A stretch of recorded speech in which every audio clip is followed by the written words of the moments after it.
चाहते, ये नहीं चाहते कि आप ना शाह महमूद का चेहरा देखें, ना उनकी आवाज़ सुने, ना इमरान खान का चेहरा देखें, ना इमरान खान साहब की आवाज़ सुने, क्योंकि इनकी आवाज़ सुनकर, इनका चेहरा देख के, इनके अल्फाज सुनकर लोगों में जोश और वलवला पैदा होता है। लोगों को ये मालूम होता है कि इस वक्त पाकिस्तान में नाइंसाफ़ी हो रही है, एक सियासी इंतकाम का इन्हें निशाना बनाया जा रहा है, और ये वो चाहते हैं कि सच को वो रोक सकें, मगर सच वो चीज़ है जो कभी रोकी नहीं जा सकती।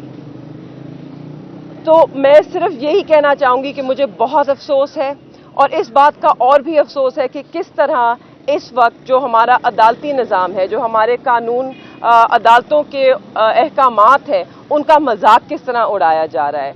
ये वही 3 MPO का ऑर्डर है जिसके अंदर उन्हें 9 मई के बाद 2 दफ़ा गिरफ्तार किया गया, और जब उनको रिहाई मिली इसलिए मिली थी कि हाई कोर्ट ने ये ऑर्डर दिया था कि दोबारा इस MPO के तहत इन केसेस में उन्हें गिरफ्तार ना किया जाए।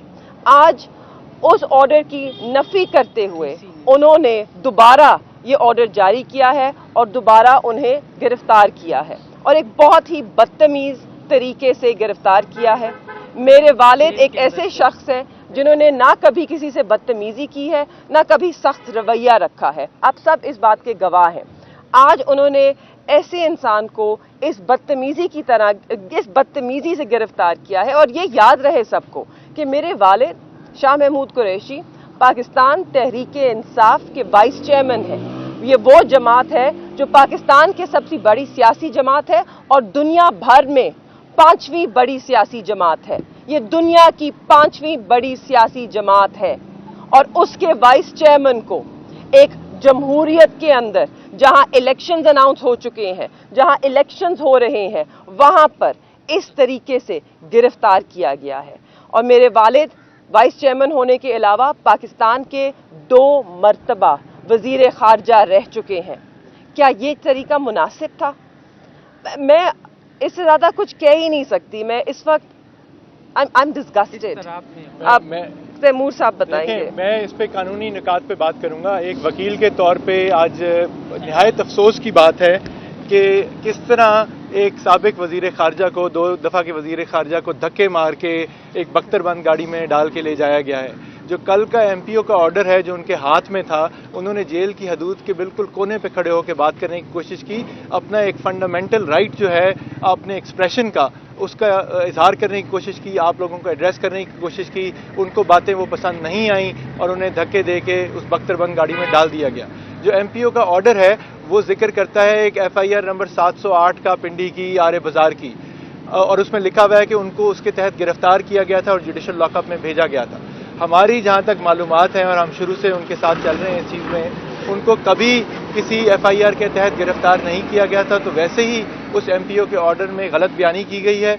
अब जहाँ उनको लेके जाया गया है हमें इसका नहीं पता। अभी यहाँ पे साइफर ट्रायल की आपके पीछे अडियाला जेल के अंदर हेयरिंग है। हमें नहीं मालूम कि जज साहब पहुँच गए हैं कि नहीं, और क्या शाह महमूद कुरैशी साहब को अभी लाया जाएगा वापस यहाँ पे। हम ये सारे निकात उठाएंगे।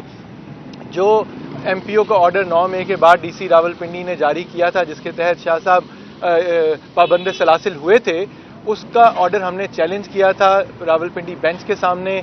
जस्टिस अब्दुल अजीज़ साहब ने बड़ा मुफस्सिल उसके ऊपर ऑर्डर जारी किया था, और उसमें यह भी लिखा था कि आप जो गुज़रे हुए वाक़यात हैं उनके ऊपर बार बार MPO इशू करके उसी मामले के ऊपर आप गिरफ्तारी नहीं डाल सकते और दोबारा किसी MPO के तहत उनको बंद ना किया जाए।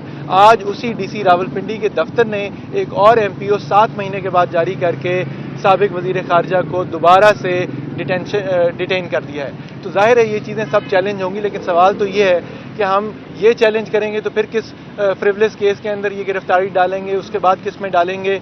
ये तो ख़वातीन को कोयटा तक, पेशावर तक लेके जा रहे हैं। तो ये अफसोस की बात है कि सियासी इंतकामी कार्रवाइयों की वजह से आइन और कानून की भी धज्जियाँ उड़ाई जा रही हैं, और हम इस चीज़ को मुकम्मल पीसफुल पुरअमन तरीके से अपनी कानूनी जिद्दोजहद जारी रखेंगे। मैं सिर्फ एक चीज़ इसमें ऐड करना चाहती हूँ।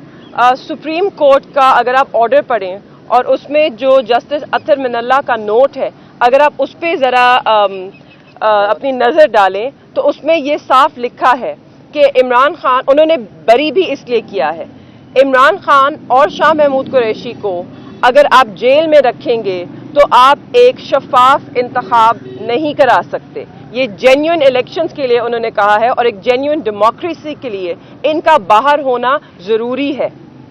تو اس وقت اس ملک میں نہ کہ صرف ایک ہائی کورٹ مگر پاکستان کا جو سب سے اول کورٹ ہے سپریم کورٹ آف پاکستان، ان کے جسٹس اطہر من اللہ کا لکھا ہوا لفظ اس کی بھی یہ قدر نہیں کر رہے.